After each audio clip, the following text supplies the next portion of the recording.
राधे राधे दोस्तों, आज मैं आप सबके लिए गर्ग संहिता के 16वें अध्याय में राधा और कृष्ण के विवाह की जो कथा है वो सुनाने जा रही हूँ।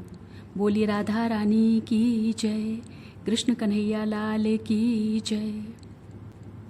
श्री कृष्ण के गुरु गर्गाचार्य जी द्वारा रचित गर्ग संहिता में भगवान श्री कृष्ण और उनकी लीलाओं का सबसे पौराणिक आधार का वर्णन किया गया है। गर्ग संहिता के 16वें अध्याय में राधा और कृष्ण के विवाह की कथा है।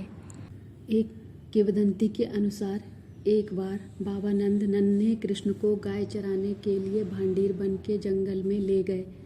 एक विशाल बरगद के पेड़ की छाया में विश्राम करते समय अचानक एक तूफान आया, जिससे चारों ओर अंधेरा और भय का माहौल छा गया। नन्हे कृष्ण डर का नाटक करते हुए नंद बाबा से लिपट गए। इस दिव्य लीला के बीच तूफान से एक तेजस्वी आकृति प्रकट हुई। वह कोई और नहीं बल्कि राधा रानी थी। इस क्षण की दिव्यता को समझते हुए नंद बाबा ने अत्यंत आदरपूर्वक कृष्ण को उन्हें सौंप दिया और उन्हें देवी लक्ष्मी से भी अधिक प्रिय माना। उन्होंने उन्हें निर्देश दिया कि वे उनके साथ समय बिताने के बाद शिशु को यशोदा माँ को लौटा दें और इस दिव्य घटना को गुप्त रखने की शपथ ली। जैसे ही राधा रानी ने शिशु कृष्ण को गोद में लिया, उनके सामने एक दिव्य महल प्रकट हुआ, जो दिव्य रत्नों और मणियों से जगमगा रहा था। जैसे ही उन्होंने प्रवेश किया, शिशु कृष्ण अपने युवा दिव्य रूप में परिवर्तित हो गए, मुकुट, मोरपंख और बांसुरी से सुशोभित। राधा भावनाओं से अभिभूत थी, लेकिन कृष्ण ने उन्हें अपने शाश्वत प्रेम का आश्वासन देते हुए कहा, तुम मेरी आत्मा हो, मेरी शाश्वत साथी हो।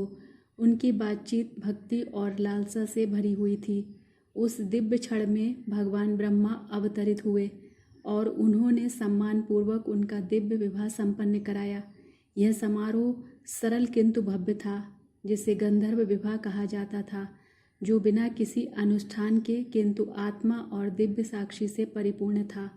विवाह के बाद राधा और कृष्ण वन में आनंदमय प्रेम पूर्ण लीलाओं में लीन रहे, जब तक कि कृष्ण धीरे धीरे अपने शिशु रूप में वापस नहीं आ गए। एक दिव्य वाणी ने राधा को आश्वस्त किया, ये लीलाएं अनंत काल तक चलती रहेंगी। आप और कृष्ण इस दिव्य प्रेम को पुनः अनुभव करने के लिए बार बार लौटेंगे। देखते देखते कुछ क्षणों के पश्चात ब्रह्मा जी चले गए। सखियां भी अंतर्ध्यान हो गईं और कृष्ण ने पुनः बालक का रूप धारण कर लिया। इतने में बादल छट गए, आंधी भी शांत हो गई। श्री राधिका कृष्ण को लेकर यशोदा जी के समक्ष गईं और उन्हें श्री कृष्ण को सौंपकर अपने घर में लौट आईं। जय श्री कृष्णा। राधे राधे।